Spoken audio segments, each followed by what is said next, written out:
জুড়ে সুরে বলি আলহামদুলিল্লাহ। আজকের এই মাহফিল পাগলা হুজুরের প্রতিষ্ঠিত ২৭তম ইসালে সব মাহফিল, সকলে বলে আলহামদুলিল্লাহ। আজকের মাহফিলের সম্মানিত সভাপতি হযরত মাওলানা ফজলুর রহমান পীর সাহেব এবং আজকের এই মাহফিলের সহ সভাপতি যারা আল্লাহর ওলি তারা নিচেই থাকতে চায়, কোন আলহামদুলিল্লাহ। যিনি সহ সভাপতি উনি হইলেন আমাদের পাগলা হুজুর কেবলা, কোন আলহামদুলিল্লাহ। এরপরে আমন্ত্রিত অনেক ওলামায়ে কেরাম আছেন, সকলের নাম বললে আমার সময় শেষ হয়ে যাবে। হ্যাঁ, যাই হোক, এখানে আমি কিন্তু বক্তা হিসেবে এখানে দাওয়াতি না। পাগলা হুজুর হইল একদিন আমার উস্তাদ আর একদিন হইলেন আমার চাচা। আমি বাতিজা হিসাবে, ছাত্র হিসাবে দোয়া নেওয়ার জন্য, বরকতের জন্য আমি শুধু মাইকটা হাতে নিয়েছি। সকলে বলে আলহামদুলিল্লাহ। ওলামায়ে একরাম আছেন, ওনারা আলোচনা করবেন। যেহেতু আমি 20 মিনিট সময় পেয়েছি, এই 20 মিনিট আর কি কথা বলবো, এই 2-4টা কথা বলবো। আপনারা একটু শুনতে রাজি আছেন না ইনশাল্লাহ? অনেক আলোচনা হয়েছে, আরো সারা রাত্রি আলোচনা হবে ইনশাল্লাহ, কারণ এক এক ফুলের এক এক গন্ধ। একটু জিকির করি আল্লাহু আল্লাহ আল্লাহু আল্লাহ আল্লাহু আল্লাহ। মোহাম্মদে ফোনটা ছেড়ে দেন, একটু কাছে আসেন, কাছে আসেন, কাছে কাছে কাছে আসেন। কায়া দেখলে মায়া লাগে, পিছনে যারা আছেন কাছে আসেন, একটু কাছে। সামনের জায়গাটা বন্ধ করেন মেহেরবানি করে। রাস্তাঘাটে দোকানপাটে যারা আছেন মেহেরবানি করে সামনে আসেন, সামনে। আল্লাহ আল্লাহু আল্লাহ, সামনে সামনে আল্লাহ, সামনে। এই যে সামনে আসেন, সামনে সামনে সামনে আসেন, সামনে আসেন। এই পিছনের লোক সামনে আসেন, যারা ঘুমায় রয়েছে উঠে দেন, উঠে দেন। ওই আল্লাহ আল্লাহ আল্লাহ আল্লাহ, সামনে আসেন। আল্লাহ, এই মুরব্বি সামনে আসেন, সামনে আসেন, সামনে আসেন না, সামনে আসেন। আল্লাহ, এই যে ফাঁকা জায়গা বন্ধ করেন, সামনে আসেন। একবার বলিতে হয়, যারা সামনে আসবে তাদের বরকত বেশি হবে। আল্লাহু আল্লাহ আল্লাহু আল্লাহ আল্লাহু আল্লাহ আল্লাহু আল্লাহ আল্লাহু আল্লাহ আল্লাহ আল্লাহ। যতই জপি ততই লাগে মধু। আল্লাহ আল্লাহ যতই জপি দিল হবে তোর নূর।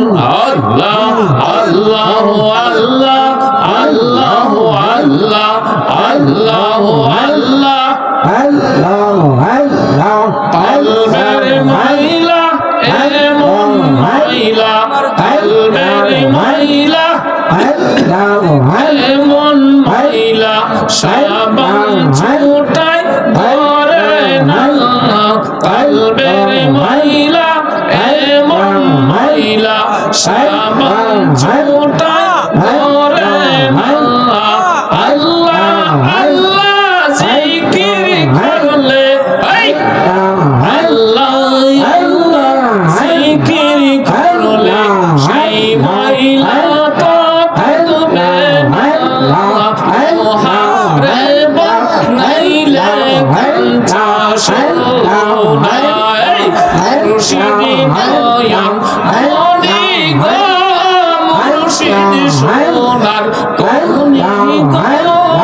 মোহারে বানাইলে ঘন্টা শোনায়। আল্লাহু আল্লাহ, আল্লাহু আল্লাহ আল্লাহু আল্লাহ আল্লাহ। দেহের খুরাক দুধ কলা, দেহের খুরাক দুধ কলা, রুহের খুরাক আল্লাহ আল্লাহ। দেহের খুরাক দুধ কলা, রুহের খুরাক আল্লাহ আল্লাহ আল্লাহ। আমার জিকির করে, আল্লাহ নাম জিকির করে, আল্লাহ জিন্দা করে।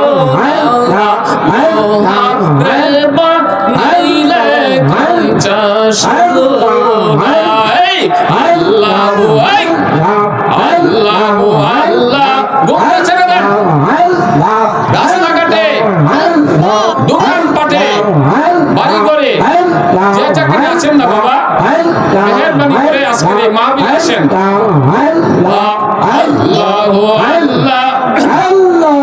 আল্লাহ পয়সা মানো ভালোর সরে পয়সা মানো ভালোর সরে নামে লাইলের জিকির করে পয়সা মানো ভালোর সরে পয়সা মানো ভালোর সরে নামে লাইলের জিকির করে মনকে দিতে সান্তনা মনকে দিতে সান্তনা লোহারে বানাইলে কাঞ্চা সোনা আল্লাহ আল্লাহ আল্লাহ আল্লাহ আল্লাহ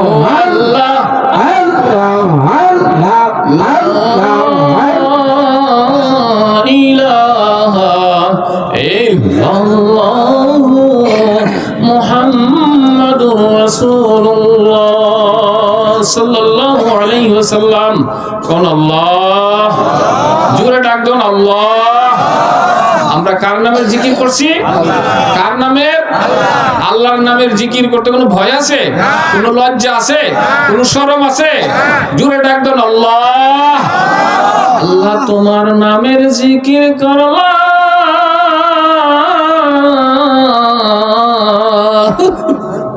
কোন আল্লাহ আমার জিকির কবুল হইছে নি কোন আল্লাহ আমি যদি গুনাহগার হয়ে থাকি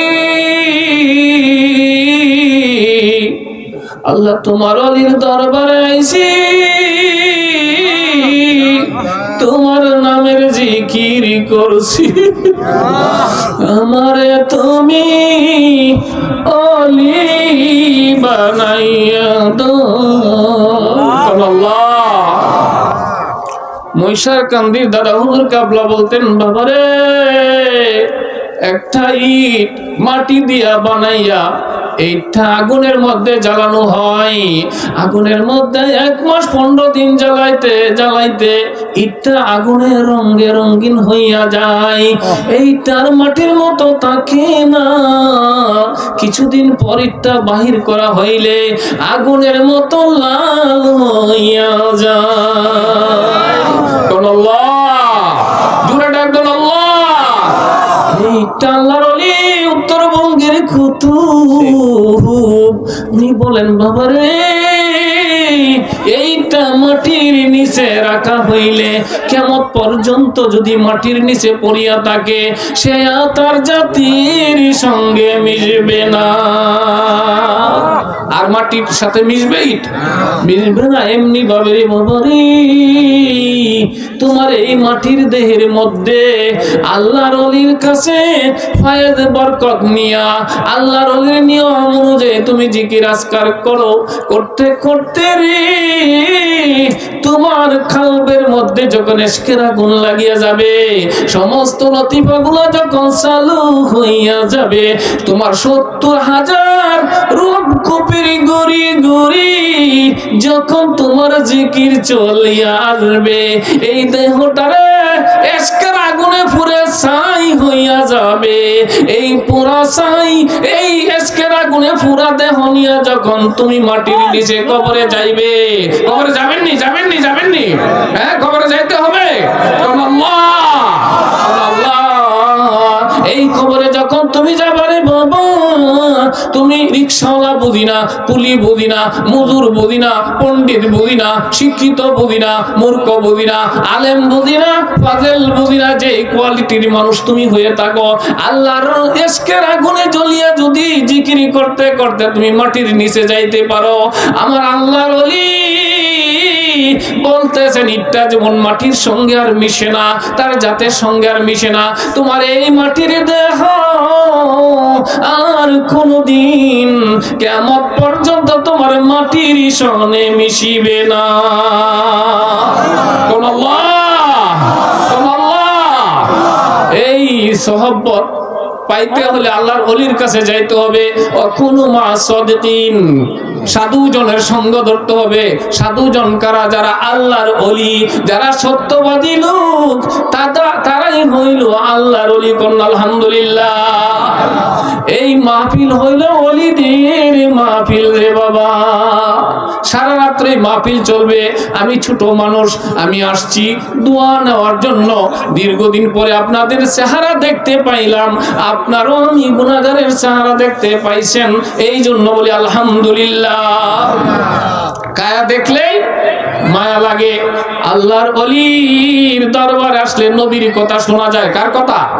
নবীজির কথা শোনা যায়, ওলিদের কথা শোনা যায়। আমি কোরআন থেকে পাঠ করছি, ওমা আরসালনাকা ইল্লা রাহমাতাল লিল আলামিন। আমার নবী রহমত হিসেবে আসছেন না দুনিয়াতে। এই যে রহমত, এই যে রহমতের মাস আসতেছে, প্রথম হইল রহমত, পরে হইল মাগফিরাত, পরে হইল নাজাত। কন্যা সুবহানাল্লাহ। আমার দয়াল নবী যখন মেরাজ শরীফে গেলেন রে বাবা, মেরাজ শরীফ থেকে আমার আল্লাহ পাক আমার দয়াল নবীজিকে কত 50 ওয়াক্তের নামাজ দিয়া দিলেন, 1 বছর রোজা দিয়া দিলেন। কন্যা সুবহানাল্লাহ। 50 ওয়াক্তের নামাজ, 1 বছরের রোজা, আর নিয়া নবীজি হাঁটা দিছেন সুজা। কন্যা সুবহানাল্লাহ। এই রাস্তায় পাইয়া মুসা নবী কমায়া দিলেন বুঝা। সুবহানাল্লাহ কেমনি? মুসা নবী কয় কি, হুজুর কি আনছেন? আরে আমি তো 50 ওয়াক্তের নামাজ নিয়ে আসি, 1 বছরের রোজা নিয়ে আসছি। কয় সর্বনাশ, আমার উম্মত পারে না, আপনার উম্মত পারবে না। বারবার যাইতেছে, বারবার জান কমায় নিয়ে আসেন। 45 কমাইছে, 1 মাস রোজা নিয়ে আসছে, 5 ওয়াক্তের নামাজ নিয়ে আসছে। হুজুর এটা নিয়ে আসছি। ও সম্ভব না, আপনার উম্মত পারবে না, আবার যান। কোনা আমার এখন মুসা ভাই আমার শরম লাগে। সুবহানাল্লাহ কন্যা। লজ্জা লাগে। আরে কি মায়ার নবী, কি ভদ্র নবী। সুবহানাল্লাহ কন্যা। সুবহানাল্লাহ, সুবহানাল্লাহ। আমার শরম লাগে। আল্লাহ ডাক দে, কই হাবিব ঘাবড়ায়া যাইবেন না, ভয় পাইবেন না, আপনি ক্লান্ত হইবেন না, পরিশ্রান্ত হইবেন না, পেরেশানি হইবেন না। আমি যদিও 45 ওয়াক্তের নামাজ আপনার মাইনাস কইরা দিছি, আপনার উম্মতের পেমেন্ট মাইনাস করি নাই, উম্মতের মজুরি মাইনাস করি নাই। নামাজ পড়বে 5 ওয়াক্ত, আমি বিল পরিশোধ করব 50 ওয়াক্ত। কন্যা সুবহানাল্লাহ। বিল পরিশোধ করব আমি 50 ওয়াক্ত। কোনো টেনশনের কোনো কারণ নাই। কারণ আছে? কেমনে হইব? মুসা নবী কো কেমনে, আমি তো ডাক আনতে পারি নাই। আমার আল্লাহ ডাক দিয়া কই, নবী গো, মুসা হইল কালিমুল্লাহ, আর আপনি হইলেন হাবিবুল্লাহ। সুবহানাল্লাহ। আপনি টেনশন করবেন না, আমি আল্লাহ নিজে দায়িত্ব নিয়া 5 ওয়াক্তের নামাজের সময় আমি আপনার উম্মতদেরকে ডাকিয়া নিয়ে আসবো। কন্যা সুবহানাল্লাহ। ডাকিয়া নিয়ে আসবো। ডাকার ব্যবস্থা হইছে নি? এই যে আজান, হাইয়া আলাস সালাত, আল্লাহু আকবার, ডাকার ব্যবস্থা হইছে নি? সুবহানাল্লাহ কইবেন নি? 1 মাসের রোজা, আপনার রোজা আমি 11 মাস মাইনাস করছি, টেনশনের কোনো কারণ নাই। আমি 1 বছরের পেমেন্ট দিয়া দিব। কন্যা সুবহানাল্লাহ। 30টা রোজা রাখার পরে শাওয়ালের চাঁদ ওঠার পরে যারা 6টা শাওয়ালের রোজা রাখবে, তাদের জন্য আমি 1 বছরের রোজার বিল পরিশোধ করিয়া দিব। কন্যা সুবহানাল্লাহ। আমার দয়াল নবীজি মেরাজ শরীফ থেকে আসলেন, আসিয়া যখন এই কথাগুলা বলতে লাগলেন, আবু জাহেল রাস্তার মধ্যে পায়, আবু বকর তুমি কবর পাইছনি? কি হইছে? তোমার নবী তো পাগল হয়ে গেছে, 1 রাত্রের মধ্যে বাইতুল মুকাদ্দাস গিয়েছে, বাইতুল মুকাদ্দাস থেকে আরশে আজিমে গিয়েছি, গিয়া নাকি 50 ওয়াক্ত নামাজের বদল চেঞ্জ করতে 5 ওয়াক্ত নিয়ে আসছে, আবার রোজা নিয়ে আসছে। এটা কি? তুমি কবর পাইছনি? আপনি নিজের কানে শুনছেন আবু জাহেল? হ্যাঁ শুনছি। নবীজি নিজের মুখে বলছে? হ্যাঁ বলছে। তাহলে কোনো সন্দেহ নাই। কন্যা সুবহানাল্লাহ। আমার এই দয়ালু নবীজির মেরাজকে সর্বপ্রথম হযরতে আবু বকর রাদিয়াল্লাহু তাআলা আনহু সত্যায়ন করেছেন। কন্যা সুবহানাল্লাহ। আমার নবী খবর পায় আবু বকর বিনা দ্বিধায়, বিনা বাক্যে, বিনা যুক্তি তর্কে আমার মেরাজকে তুমি স্বীকৃতি দান করলা, আমিও তোমাকে একটা ডিগ্রি দিয়া দিলাম, আজকে থেকে তুমি আবু বকর সিদ্দিক হইয়া গেলা। আমার দয়াল নবীজি হযরতে আবু বকরকে নিয়ে হিজরত করেছেন কিনা? হ্যাঁ, হিজরত করছেন কিনা? আরে কত কষ্টের মক্কা যখন আইসা এই কথাগুলো প্রকাশ করলেন, নামাজের কথা, রোজার কথা, মেরাজের কথা যখন প্রকাশ করলেন, কাফেরের দলেরা চতুর্দিক থেকে ঘেরাও করে নিয়েছেন। আমার নবী মক্কা থাকার কোনো পরিবেশ নাই, আল্লাহর হুকুমে সোনার মক্কা সারিয়া সোনার মদিনায় হিজরত শুরু করে দিলেন। কন্যা সুবহানাল্লাহ। হযরত আলী বলতেছে, হুজুর আপনি কি কাফেরের বয়ে মক্কা ছেড়ে মদিনা যান নাকি আল্লাহর হুকুমে যান?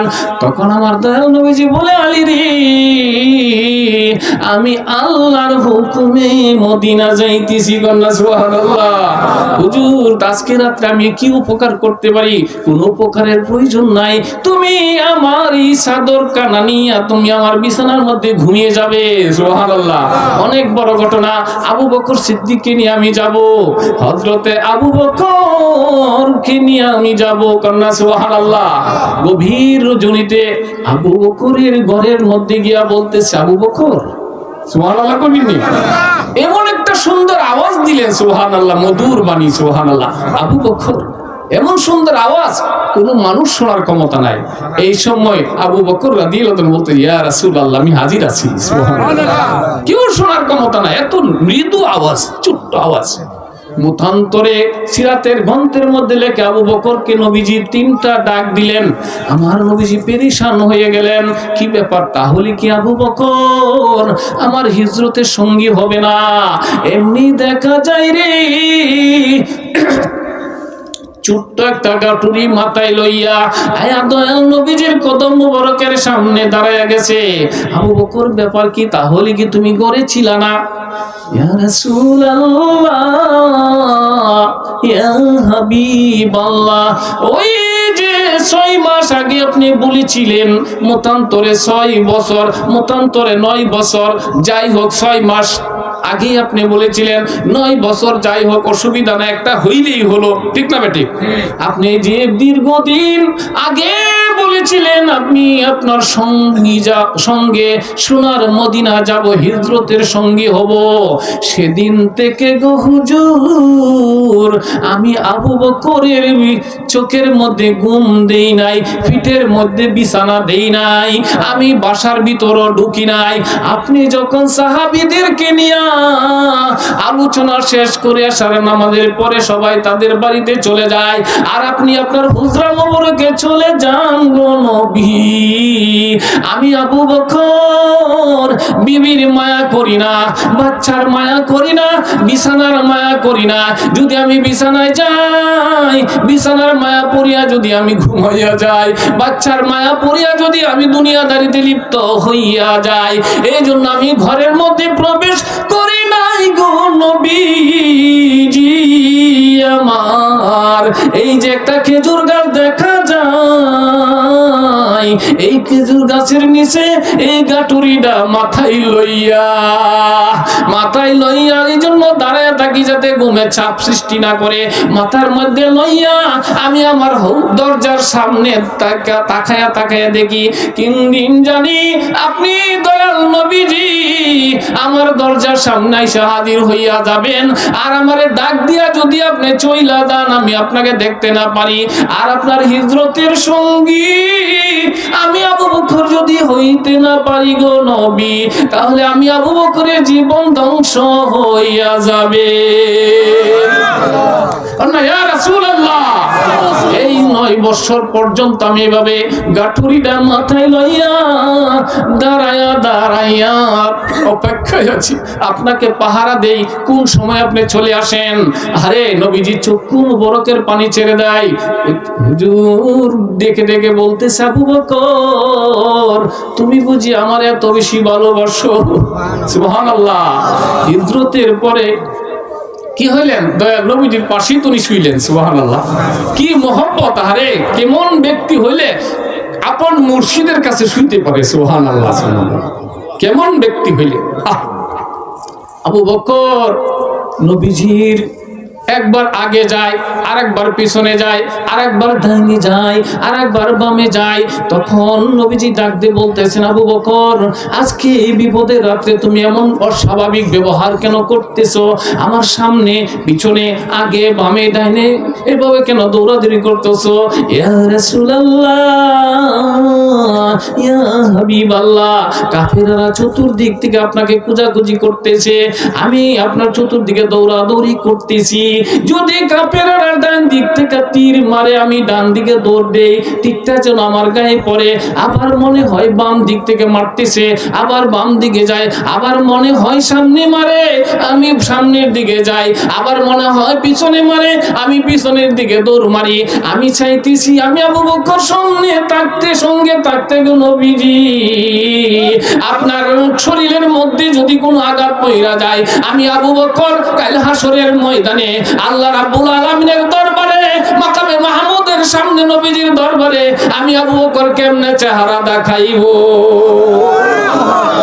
আল্লাহু আকবার, ইয়া রাসূলুল্লাহ। হ্যাঁ, নবীজি চক্ষু মুবারকের পানি ছেড়ে দিলেন। আবু বকরকে সামনে লইয়া সঙ্গে সঙ্গে আবু বকর হাঁটে। আবার নবীজি সোনার মক্কার দিকে ফিরে ফিরে যায়। আবার আবু বকর রাদিয়াল্লাহু তাআলা আনহু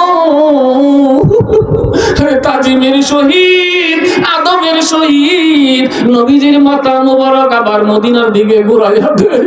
হুজুর বারবার কেন পিছনের দিকে ফিরা চান? বারবার কেন মক্কার দিকে ফিরা চান? আমার দয়াল নবীজি, আরে কি দরদি নবী! আহা, চক্ষু মুবারকের পানি ছেড়ে ছেড়ে কান্দে। মক্কায় আমার মায়ের দেশ, মক্কায় আমার জন্মভূমি, মক্কায় আল্লাহর খাবার দেশ রে আবু বকর। আমার মন চাই না মক্কা ছাড়িয়ে আমি সোনার মদিনা যাই। জন্মভূমির মায়ায় নবী, হা আরে মক্কা ছেড়ে দয়াল নবী, গজল শুনছেন না? মদিনাতে যায়, জন্মভূমির মায়ায় নবী ফিরে ফিরে চায়। আরে জন্মভূমির মায়ায় নবী ফিরে ফিরে চাই। এইভাবে রওনা দিয়েছেন আফ্রিকা, আফ্রিকা মহাদেশের আবিসিনিয়া থেকে বণিকেরা শাম সিরিয়ার দিকে যাইতেছিল। তখন দেখতে পাইছে দয়াল নবীজি একজন সঙ্গী নিয়া, তারা আবার তৌরিত কিতাবের পণ্ডিত ছিল, তারা লেখাপড়া করেছে। তারা জানতে পেরেছে দয়াল নবীজি একজন সঙ্গী নিয়া সোনার মক্কা ছাড়িয়া হিজরত করে সোনার মদিনায় যাবে। তারা নবীজিকে দেখে, আবু বকরকে দেখে চিনতে পেরেছে। 3-4 জন বণিক সদাগর দ্রুত বেগে অন্য কাফেলাগুলা রাখিয়া দ্রুত বেগে শুধু খালি ঘোড়া দৌড়াইয়া সোনার মদিনায় চইলা গেল। কেন? কারণ কি? মদিনার মধ্যে খবরটা পৌঁছানোর জন্য ডাকতেছে, রে সর্দারেরা, তোমাদের জন্য একটা সুখবর আছে। কি গো বণিকেরা, কি সুখবর? এমন এমন ঘটনা আজকে আমরা নিজের চোখে দেখে আসছি। দয়াল নবীজি সোনার মক্কা ছাড়িয়া হিজরত করিয়া সোনার মদিনার দিকে আসতেছে। কন্যা সুবহানাল্লাহ। এ সর্দারেরা, তোমরা নবীজির হেফাজতের জন্য, নিরাপত্তার জন্য কিছু কিছু যুবক মক্কার রাস্তার মধ্যে পাঠাইয়া দাও, যেন কাফেররা আমার নবীজির কোনো ক্ষতি না করতে পারে। কন্যা সুবহানাল্লাহ। সর্দাররা মিটিং ডাকলো, কি ব্যাপারে? মন গঠন আমরা খবর পেয়েছি। তখন কে কে যাইবা? কিছু কিছু যুবক রেডি হয়ে গেল, আমরা দয়াল নবীজির জন্য জীবন দিতে প্রস্তুত আছি। কন্যা সুবহানাল্লাহ, কন্যা আল্লাহু আকবার। যুবকেরা বলতেছে তলোয়ার নিয়া জীবন দিব, ঈমান দিব না। কোনা জীবন দিব, ঈমান দিব না। ঈমান কি? আমার নবীজি হইল ঈমান। একদল যুবককে পাঠিয়ে দিলেন কাদসিয়ার পথে, আরেক দলকে পাঠিয়ে দিল হুনাইনের পথে, আরেক দলকে পাঠিয়ে দিল কয়বরের গিরিপথে। যে কোনো একটা রাস্তা দিয়ে উনি আসবেন, গোপন রাস্তা, বন জঙ্গল, পাহাড় পর্বতের। মানুষ যখন আসামি হয়ে যায়, শত্রুর ভয় থাকে, তখন গোপন রাস্তা দিয়ে হাঁটে না? সুবহানাল্লাহ কন্যা। আমার নবীজি কয়বরের গিরিপথে রওনা দিয়েছেন। সুবহানাল্লাহ কন্যা। কয়বরের গিরিপথে, এটা সুরুং জায়গা, দুই পাহাড়ের ভিতর দিয়ে রাস্তা, গিরিপথ। কয়বরের গিরিপথে হযরত আবু বকরকে নিয়ে রওনা দিয়েছেন। আর এইদিকে মদিনার একটা সরদারের ছেলে, 12-13 বছর বয়সের মতো। সুবহানাল্লাহ কবিনি। এই ছেলেটার নাম হলো সাদ।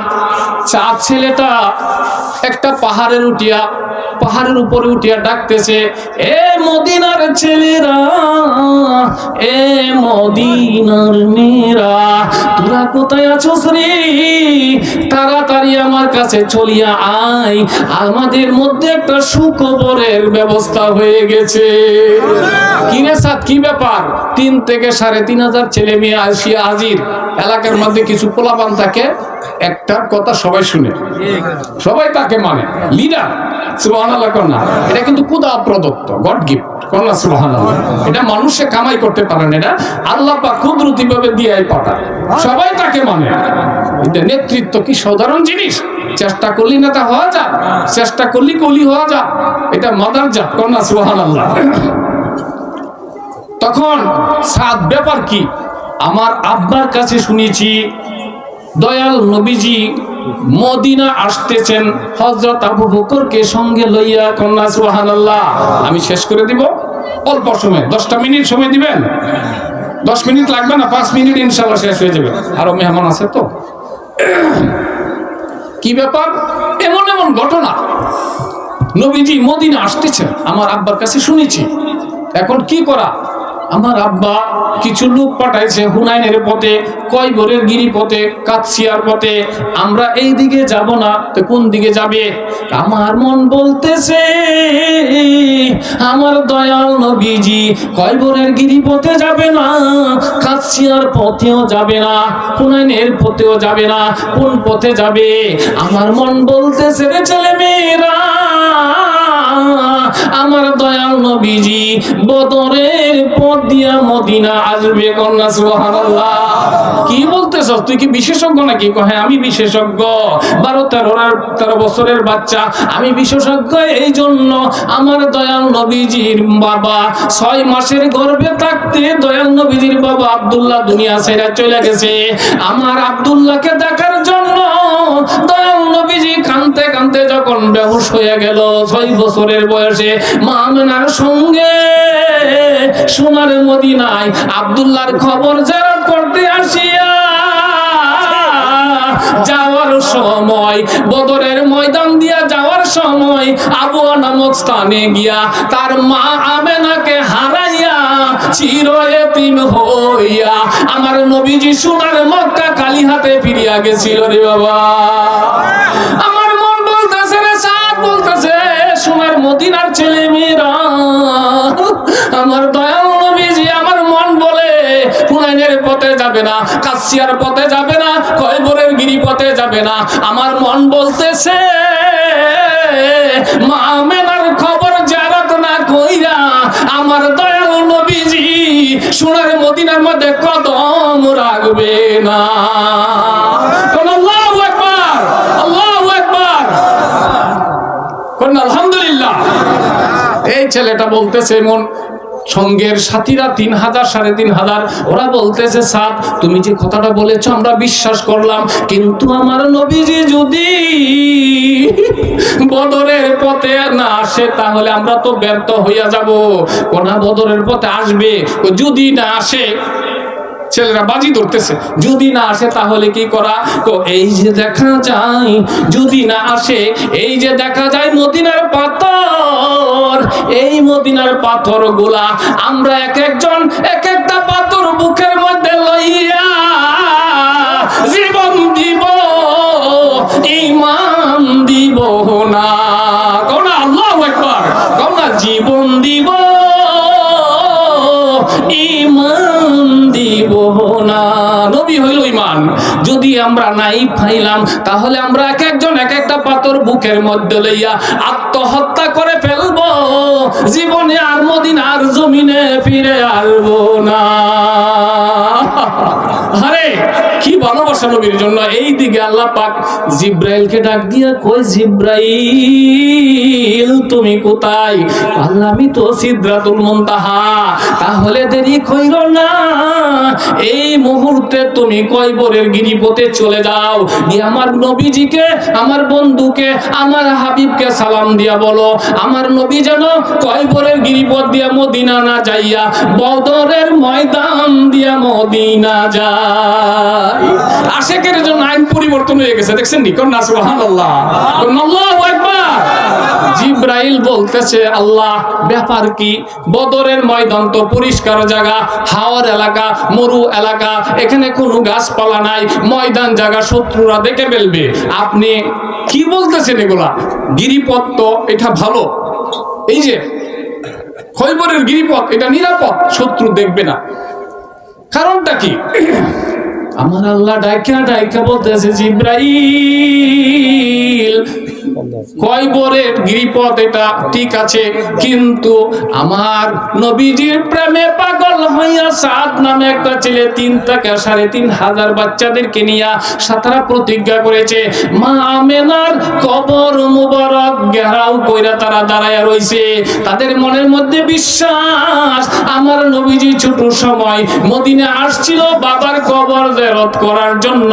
ফিরে যাওয়ার সময়, মক্কা যাওয়ার সময় মা আমেনাকে বদরের ময়দানের কাছে আবুয়া নামক স্থানে মা আমেনাকে হারাইয়া এখানে খবর দিয়া শুনি চির এতিম হইয়া মক্কা ফিরে আসছে। তার মনের মধ্যে বিশ্বাস আজকে যদি সোনার মদিনায় আমার নবী আসে, কয়বরের পথে যাবে না, হুনাইনের পথে যাবে না, কাছিয়ার পথে যাবে না, আমার নবী এই মা আমেনার কবর জিয়ারত করিয়া বদরের ময়দান দিয়াই আসবে। কন্যা সুবহানাল্লাহ। হ্যাঁ, তখন জিব্রাইল তাড়াতাড়ি বললেন হুজুর এই মনে মন ঘটনা আপনি তাড়াতাড়ি যান, না হলে অনেক খুন মার্ডার হয়ে যাবে। কন্যা সুবহানাল্লাহ। আমার নবীজি ব্যাক করলেন, আবু বকর হুজুর ব্যাপার কি? বলে এই ঘটনা, দ্রুত ব্যাক করে দিলেন। তখন গিয়া দেখে রে মা আমেনার কবর ঘেরাও করিয়া এই 3500 ছেলে মেয়েকে নিয়া সাত কবরের পাশে দাঁড়ায়া রইছে। সুবহানাল্লাহ। ব্যাপার কি তোমরা এমন করতেছো কেন? ইয়া রাসূলুল্লাহ, ইয়া হাবিবাল্লাহ, আপনার পাগল হইয়া আমরা বাড়িঘর ছাড়িয়ে আসছি। আমার নবীজি বুঝতে পেরে উটের থেকে লাফ দিয়ে নেমে পড়লেন। নামিয়া চুলো ছোট্ট ছোট্ট ছেলে মেয়েদের মাথার মধ্যে হাত বুলাইয়া দেয় আর চোখের পানি ছাড়িয়া করে, এই ছেলেরা রে, ও মদিনার মেয়েরা, তোরা বুঝি আমার এত বেশি ভালোবাসবি, এত বুঝি মায়া করবি, এত বুঝি মহব্বত করবি? আমি যদি আগে জানতাম তাহলে সর্বপ্রথম কলিমার দাওয়াত নিয়া আমি তাইফে না গিয়া রে আমি সোনার মদিনায় দাওয়াত নিয়ে আসতাম। কন্যা সুবহানাল্লাহ। এখন তোমরা কি চাও? হুজুর আপনি মদিনাতে আসবেন, আমাদের বাড়ি ঘরে থাকবেন, আমরা সবকিছু আপনার জন্য দিয়া দিব নবী গো। আমি শেষ করছি, 2 মিনিটে শেষ করবো ইনশাআল্লাহ, 2 মিনিটে, কারণ আরো আলেম আছেন তো। আপনি মদিনাতে ঢুকবার আগে আমাদের সাথে কিছু ওয়াদা দিতে হবে, কন্যা সুবহানাল্লাহ। কিরে বাবুরা, তোমাদের সাথে আমি কি ওয়াদা দিব? হুজুর, 1 নম্বর ওয়াদা হইল, মানুষ মাত্র দুনিয়াতে চিরদিন কেউ থাকতে পারে না, দুনিয়া ছেড়ে চলে যেতে হবে। আপনার আগে অনেক নবী রাসূল আসছিলেন, সবাই চলে গিয়েছেন, আপনিও একদিন চলে যাবেন গো নবী। আর এখানে আসছেন, বাড়ি ঘর বানাইতে হবে। আপনি যদি পৃথিবীর জমিনে বাড়ি ঘর বানান, 1 নম্বর শর্ত হইল আপনি আমাদের মদিনায় বাড়ি বানাইবেন নি। সুবহানাল্লাহ কন্যা। আসলে তো নবীজির বাড়ি বানানোই আছে, কন্যা সুবহানাল্লাহ। ঠিক আছে বাবা, আমি তোমাদের মদিনাতে বাড়ি বানাবো। হুজুর, অনেক রাজা বাদশারা আপনাকে টাকা পয়সা দিয়া, হীরা মানিক মণি মুক্তা দিয়া বিল্ডিং বানায় দিবে, তাদের দেশে নিয়ে যাইতে যাবে, কিন্তু কোনো দেশে যাইতে পারবেন না, আমাদের মদিনার জমিনে আপনাকে বসবাস করতে হবে। আর 2 নম্বর হইল, আপনি যদি দুনিয়া থেকে পর্দা করেন, বিদায় নেন, পৃথিবীর অনেক রাজা বাদশারা, অনেক বণিকেরা, সদাগরেরা, কোটিপতিরা আপনার দেহ মুবারক নিয়া তাদের দেশের মধ্যে স্বর্ণ দিয়া বান্ধাইয়া আপনার রোজা মুবারক বানাইয়া তারা সম্মান করবে, জিয়ারত করবে, কিন্তু আপনার রোজা মুবারক, আপনার দেহ মুবারক অন্য কোন রাষ্ট্রে আমরা যাইতে দিব না। কি করবে? ও আপনি ওয়াদা দিতে হবে, কথা দিতে হবে, আপনি যেখানে ইন্তেকাল করেন, যেখানে পর্দা করেন, আপনার রওজা মুবারক হবে আমাদের মদিনার জমিনে। কেন? হুজুর, আপনার কথা যখন মনে হবে, আপনার রওজা মুবারকের সামনে গিয়া যখন আমরা সালাম পেশ করব, সালাম পেশ করিয়া আমাদের এই অশান্তি কলিজা শান্তি কইরা দিব, কন্যা সুবহানাল্লাহ। কোন আল্লাহু আকবার। কারণ জোর করে আলোচনা করা যায় না, কারণ মেহমান আছে তো। এরপর যথেষ্ট সময় ইনশাআল্লাহ আমি নষ্ট করেছি। আমার ছোট ভাই এখন পিসাব মানুষ, আলহামদুলিল্লাহ, ওর ভদ্রতার খাতিরে বলবে না যে ভাই সাইরা দেন, কিন্তু আমার তো একটা হিসাব থাকতে হবে, কারণ আরো মেহমান আছে। আল্লাহ পাক, কারণ এই যে সাগর আমি এখন সাঁতার দিয়েছি, এটা গভীর সাগর, সারা রাত্র বললো শেষ হবে না, কারণ নবীজির কথা আল্লাহ নিজে বলেছেন, হাবিব, আপনার জিকির, আপনার প্রশংসা, আপনার গুণগান আমি উচ্চ করে দিলাম, কারণ আলহামদুলিল্লাহ। যাই 2-4টা কথা আমি বলেছি, এতে ভুল বিয়াদবি হয়ে থেকে আল্লাহ রাস্তাকে কমান নজরে দেখবেন। ওমা আলাইনা ইল্লাল বালাগ। আসসালামু আলাইকুম ওয়া রাহমাতুল্লাহি ওয়া বারাকাতুহু। সাল্লাল্লাহু আলা মুহাম্মাদ সাল্লাল্লাহু আলাইহি ওয়াসাল্লাম। সাল্লাল্লাহু আলা মুহাম্মাদ সাল্লাল্লাহু আলাইহি ওয়াসাল্লাম। বালাগাল উলা বিকামালিহি কাশাফাত দুজা বিজামালিহি আসনাত জামিউ খিসালিহি সাল্লু আলাইহি ওয়া আলিহি। সকলে বলে আলহামদুলিল্লাহ, জোরে সুরে বলে আলহামদুলিল্লাহ।